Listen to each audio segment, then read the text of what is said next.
the chase and the hunt, and I set the pace when I'm running. I always take what I want and I always give it 100. Don't need a bank, no I'm funded. Play the game like it's nothing. I'm always thankful for something. Don't take for granted, stay humble. Now wake up! Welcome everybody to another episode of This is CorbinCenter. Oh my gosh, all the stuff that we can talk about.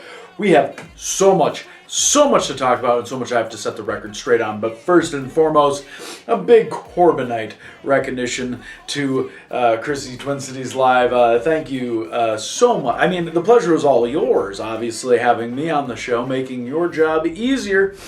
And while you hit a pretty decent stunner, I gotta say, it is no ginger snap. So just make sure maybe you stick to the interviews and I will stick to the wrestling. How about we do that?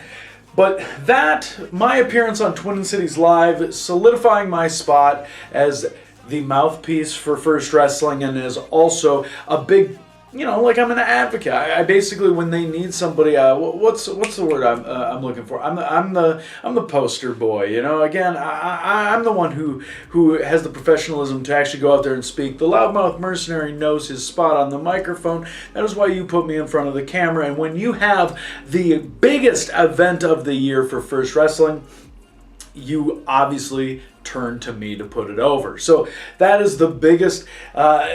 I'm a local celebrity. Let's go with that. I'm the biggest star that they have, and I wrestled for the championship. I'm the only person to wrestle for the championship in a championship match twice at this match for the WrestlePalooza Championship. That is, before you start going into your mindless need to know your facts and tell me things about my career, like when you have to pinpoint like the show and the match for things that you clearly are wrong about. Because this show, for example, this is the first time I've ever hit that moonsault that in 6 years. It's not the first time I did the moonsault. I do that all the time because I'm a showman.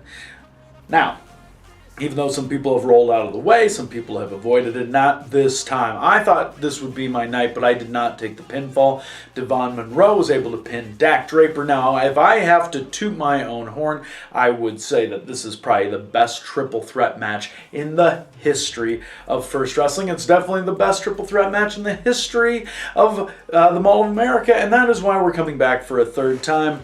But I want to kind of address something here. Look, Devon Monroe, you and I are not done.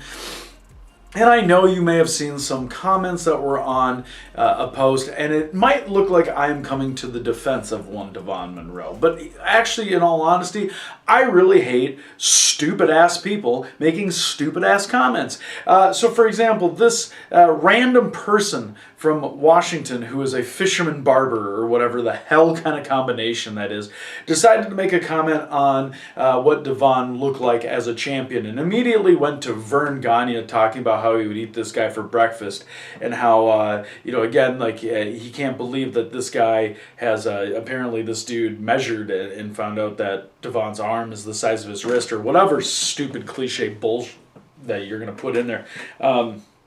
But everyone ripped this dude apart, which was great, which is awesome for me to see, because when you post something stupid online, people should be able to absolutely slaughter you online. And it wasn't that I was coming to support Devon Monroe. Like, don't think that this is my big moment where we're gonna suddenly be friends. No, that is not the case. Devon has something that I have, and also I still 100% think he's riding a wave of luck. So let's get that straight. But I will be the first one to admit, just like I did the very first time, I was the first one to admit that Devon Monroe had all the potential in the world to be a champion someday. And as a champion now, sure, he's doing pretty good. He's not doing the job that I did, but this guy who decided to come in and have to make a comment, I just want to make sure that he knew that he was a total ass clown. And I think based on what came back at him, I mean, who knows? He probably doesn't even have a realization, but most of these people don't. Most of the people who comment on Facebook, especially when they think that they're going to have support or whatever, or add their 2 cents using cliche things. And the best part is he compared himself to Jim Cornette of all people. Like, trust me, man, we know there's no confusion with Jim Cornette. All you're doing is you're just repeating the same things that he says, and that doesn't make you original, smart, or able to, you should be able to be online. I mean, it's free to show your stupidity. So congratulations, and you own a business? I would shut that down right now, because just like everyone shut you down in the comments.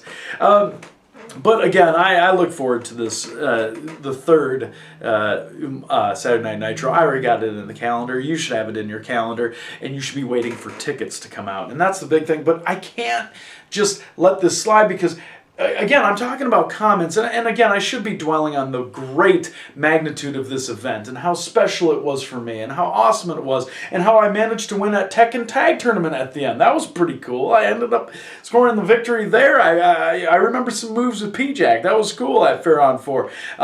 I should be talking about this. This is what I should be talking about, but I just can't help it when idiocy runs wild. Again, let me bring up something. Speaking of idiocy, I'm going to Thief River Falls for Destination Pro, and again, like I said, if there was a place where people were idiot bred, I think this is where they would come from. But the biggest thing that I want to kind of address is this comment that was left on the on the Destination Pro YouTube page. Let me see if I can exactly find it here. Boom, here it is. Double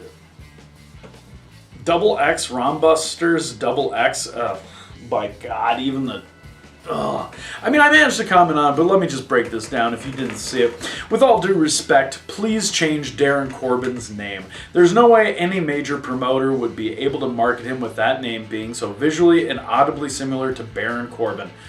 By the way, when I'm filming this, it's actually my brother's birthday, by the way. Happy birthday, Baron Corbin.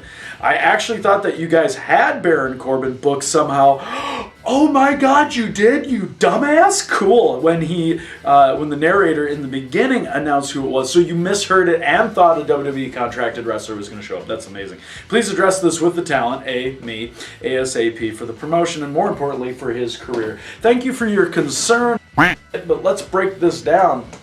First of all, I started wrestling in 2004. My name is Darin Corbin, and here we are. I have been doing this for almost 20 years. Allow me, if you happen to watch this and decide that you're going to comment on something on here, maybe do something, like a simple Google search, or look at my Twitter, for example, or any of my social media where it says that I've been wrestling since 2004. The idea that you think that I jumped into a time machine, or that I went in a time machine back to 2004 and was like, you know what, here's the name I really like that I see on WWE TV now. Let me put my own spin on it. That is what every single post of everybody who ever makes that comment, it blows my mind. And these people who think that are allowed to post and breed two things that I feel like should be taken away. You should have rights to be able to do these things. And Rombusters, you are proving that your rights, oh my gosh, you don't deserve them. But the other thing too, what do you think Destination Pro is going to say to me? What do you think they're going to come up to me? You think they're going to make me change my name as if this is the only promotion that I work for, first and foremost? You dumbass. Go take a look at my schedule and see how busy I am, coming off the busiest summer that I've had in like, I don't know, 10 years. And you want Josh Price and Destination Pro to talk to me? Let me tell you what happened the last time Josh Price wanted to talk to me. I ended up Pillmanizing his neck and sending him to the hospital.